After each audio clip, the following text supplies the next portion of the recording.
Azerbaijan में मेरा experience part 3 है। जिसने पार्ट 2 नहीं देखे वो पार्ट 2 देख ले। ये मैं जस्ट अपना एक्सपीरियंस बता रहा हूँ, अपनी कुछ यादें बता रहा हूँ, कैसा मेरा एक्सपीरियंस रहा था अज़रबैजान में। बात कंटिन्यू करते हैं यहाँ से कि हमने फिर उनका एक झील थी, वहाँ पे हमने जाना था। हमें किसी ने बताया था यहाँ पे एक बड़ी खूबसूरत झील है, देखने से ताल्लुक़ रखती है। गांजा सिटी में थे, पहला ही दिन था हमारा गांजा में। तो हमने वहाँ पे बुकिंग वगैरह करवाई हुई थी। घर से हम निकले हैं, वो जगह एक्सप्लोर की है, टैक्सी बुक करवाई है। हमने कहा चलें, हमें ना आप झील की तरफ लेके जाएं। तो रास्ते में हमने चीज़ें वगैरह परचेज़ करनी थी। वो कह रहे थे ये लास्ट यहाँ पे एक चीज़ें परचेज़ करने वाला कोई ग्रोसरी शॉप है, यहाँ से आप परचेज़ कर सकते हो। फिर आगे सारा कुछ पहाड़ी एरिया भी आएगा और आपको शायद आगे से चीज़ ना मिले।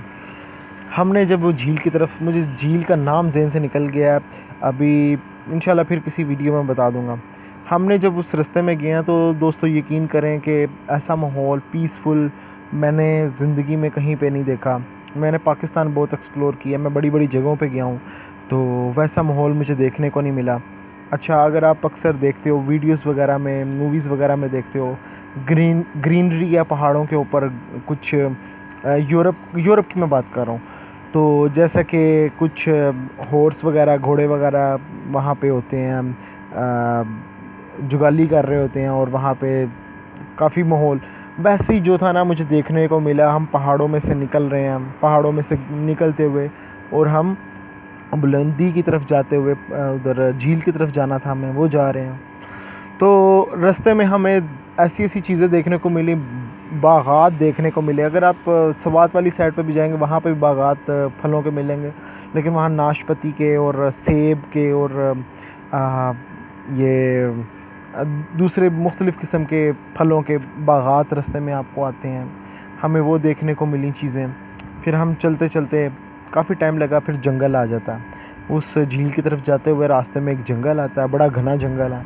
और जंगल का भी माहौल फ़र्स्ट टाइम मैंने देखा था किस तरीके का वो जंगल होता है, यानी कि हर तरफ सन्नाटे और हर तरफ दरख्त ही दरख्त, और दरमियान में एक सड़क कच्ची निकल रही है। वहाँ से आप अपनी गाड़ी को घुमाते फिराते वहाँ से लेके जा रहे हो।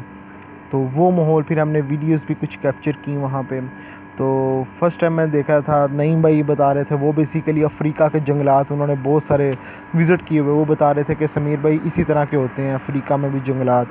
तो बड़ा अच्छा माहौल लगा। फिर हम ऊपर चलते चलते एक जगह पे जाए, गाड़ी रुकी, उन्होंने कहा अब यहाँ से आप पैदल जाओगे आगे, ये लास्ट पॉइंट है, यहाँ से झील की तरफ आपको पैदल जाना पड़ेगा। दूर नहीं थी। तो अज़रबैजान में जो वो झील तक जाने के लिए इनकी गवर्नमेंट ने बहुत प्यारी सड़कें बनाई हुई हैं। तो मैंने वहाँ पे कुछ पिक्चर्स वगैरह भी उतारी थी। हम जब सड़क के ऊपर गए हैं, बिल्कुल नीट एंड क्लीन, और रास्ते में उन्होंने साइडों पे बल्ब लगाए हुए हैं। अगर रात को कोई रात के वक्त अगर कोई वहाँ पे आता है तो वहाँ पे बड़े बड़े बल्ब लगे हुए हैं कि रात के वक्त भी आप जा सकते हो। तो हम वहाँ पे गुज़रते गुज़रते ऐसे पहले चढ़ाई थी, फिर उतराई आई। फिर हम उतराई में जाने लगे तो दूर से हमने देखा कुछ फॉरेनर्स हैं वहाँ से आ रहे। हमने कहा यही एक पॉइंट होगा। हम वहाँ पे गए तो आगे झील थी, बड़ी प्यारी झील थी। तो हमने वहाँ पे जाके झील पे जाके हमने पिक्चर्स और वीडियोस वगैरह भी बनाई, लाइव भी आए फेसबुक पे। तो लोगों को देखा, बड़ा अच्छा लगा। फिर हमने वापसी का सफ़र किया, शाम हो रही थी। हम जब वहाँ से झील से निकले हैं, वापस को आए हैं, तो एक मैदानी इलाका था, ऊपर एक चर्च बनी हुई थी, बड़ा प्यारा माहौल लग रहा था मुझे, जैसे आर्मीनिया में जो आर्मीनियन चर्च होते हैं उस तरह की वहाँ पे वो आर्किटेक्चर था। मुझे वो चीज़ ज़हन में आ रही थी। फिर वहाँ पे हमने खड़े होकर कुछ स्नैप्स उतारे। फिर हमने वापसी का सफ़र किया। वापसी के सफ़र पे हमने फिर जो हमारा ड्राइवर था उसको कहा कि यार ये रास्ते में जो बागात आ रहे हैं, घरों में भी बाहर, अच्छा घरों में लोगों ने दरख्त वगैरह लगाए हुए हैं, वो बेसिकली उनका गांव थे और गांव भी बड़े प्यारे थे। और ऐसे घरों के बाहर दरख्त लगे हुए हैं और उनके नाशपतियाँ और सेब वगैरह वो सारे बाहर को लटके हुए थे। तो हमने उनको कहा यार यहाँ पे उतारो, हमने ज़रा ना कुछ पिक्चर्स वगैरह लेनी है और कुछ रास्ते में से कुछ 2-4 यहाँ के सौगात उतार लेते हैं, ले लेते हैं। हम वहाँ पे रुके हैं, एक घर के बाहर थे, तो घर वाले बाहर आए। तो फिर वो आज़री ने अपनी ज़ुबान में कहा कि ये फ़ॉरेनर्स हैं यहाँ पे, एक दो उन्होंने पिक्चर्स वगैरह उतारनी है। तो उन्होंने खुद कुछ नहीं कहा, हमने वहाँ से कुछ 2-4 नाशपाती और सेब वगैरह उतारे। फिर आ गए हम, रात तक हम पहुँचे दोबारा अपने हॉस्टल में, जो हमने गांजा में होटल लिया हुआ था। हमने वहाँ पे रात को तकरीबन पहुँचे हैं। रात को जैसे ही उसने हमें सड़क के ऊपर उतारा, सड़क के ऊपर ही ऐसे सड़क के ऊपर भी दरख्त लगे हुए हैं और फलों के, वहाँ से भी हमने कुछ चीज़ें उतारी। मेरे दोस्तों ने वो लेकर गए पाकिस्तान भी कि जी आज़रबाईजान से हम आपके लिए फ़्रूट्स लेकर आए हैं। अच्छा, वहाँ पे आपको फ्रूट्स, कोई शरबत वगैरह, कोई जूस वगैरह पिएंगे, आपको नेचुरल जूस मिलेंगे। अगर आप कोई ग्रोसरी शॉप पे भी जाते हैं, वहाँ पे जो बोटल्स वगैरह मिलेंगी उसके अंदर फल काट के डाले होंगे और नेचुरल आपको चीज़ मिलेंगी। वो भी मैं इंशाल्लाह आगे वीडियो में कंटिन्यू करूँगा, कोई अगले पार्ट के अंदर तो मैं बताऊँगा। फिर क्या हुआ, हमने उसी रात मेरे और मेरे फ्रेंड अली ने प्लान बना लिया कि यार यहाँ से वापस हम बाकू चलते हैं।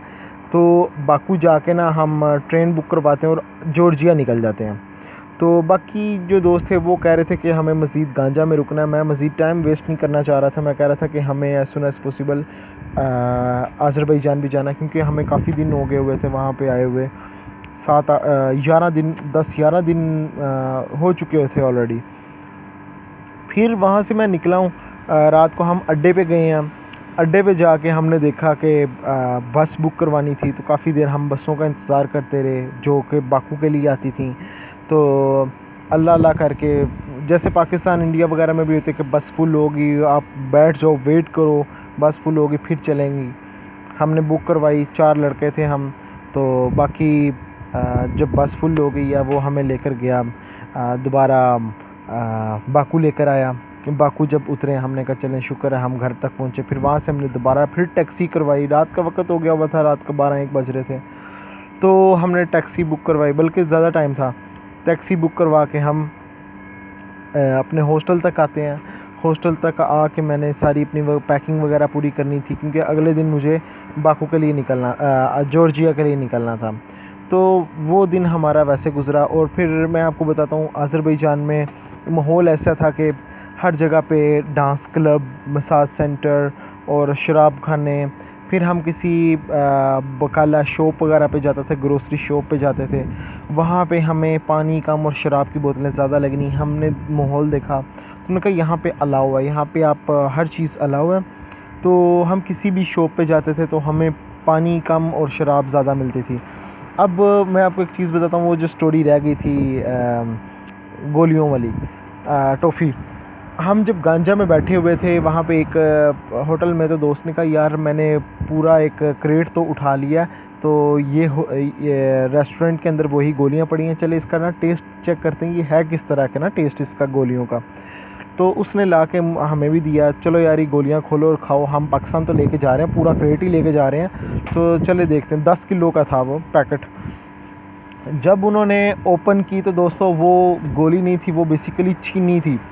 कोई आज़रबाईजान और रशियन स्टेट्स में जाए या फिर तुर्की वगैरह में जाए, उसको पता है इतनी इतनी वाइट कलर की ना गोलियाँ, वो गोली टाइप बनी होती है, लेकिन वो चीनी होती है, जो कि आप कावा वगैरह में डालते हो, चाय वगैरह में डालते हो, वो चीनी थी।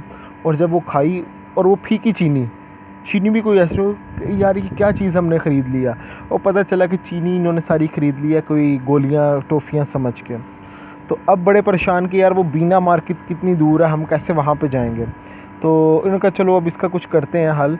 हम फिर एक मॉल में गए। मॉल क्या, बेसिकली एक बहुत बड़ी ग्रोसरी शॉप थी, बहुत बड़ी। वहाँ पे हमने चॉकलेट्स वगैरह मैंने ख़रीदी। फिर हमने, क्योंकि आगे निकलना था दूसरे कंट्री के लिए, तो मैंने वहाँ से चॉकलेट्स वगैरह ख़रीदी। हमने वहाँ पे भी, मेरे दोस्तों ने वही चीज़ देखी, उन्होंने कहा लो भी काम बन गया, ये चीज़ यहाँ पे भी पड़ी हुई है, यहाँ पे ला के इनको कहते हैं हम आपसे लेकर गए और हमें इसको वापस रिटर्न करो। खैर हमने उनको फिर ला के गोलियाँ वगैरह वापस की, और वो मान नहीं रहे थे। हमने कहा यार ये आप ही से लेकर गए, आपकी शॉप से लिया ना, आपके पास पड़ी हुई है ना। वो कहते हैं हमारे पास तो है ये चीज़। हमने कहा देखो अगर आपकी शॉप पे पड़ी है, इसका मतलब आपसे लेकर गए हैं। वो अब इतनी दूर जाना नहीं था। हमने कहा हम आपसे पैसे नहीं मांगते, हम कोई दूसरी शॉपिंग कर लेते हैं। फिर कर आके उन्होंने काफ़ी टाइम लगाया, उनको इंग्लिश भी नहीं आती थी, एक्सप्लेन किया, कर आकर फिर हमने दूसरी चीज़ें ख़रीद ली। हमने चॉकलेट्स वगैरह दूसरी ख़रीदी। वहाँ से फिर हम आगे निकले। अगला मेरा जो सफ़र रहेगा फिर इंशाल्लाह बताऊँगा कि वहाँ पे मैंने अपना इमिग्रेशन यानी कि अपनी स्टडी के लिए क्या कुछ किया था। मैं उस कंट्री से निकलना नहीं चाह रहा था। बेसिकली माहौल बड़ा प्यारा था लीगली। फिर मैं नेक्स्ट वीडियो में बताऊंगा किस तरीके से मैंने वहाँ पे स्टडी के लिए लोगों के पास गया, काम नहीं हुआ। तो इंशाल्लाह नेक्स्ट वीडियो में मिलूँगा। अपना ख्याल रखें। अल्लाह हाफ़िज़।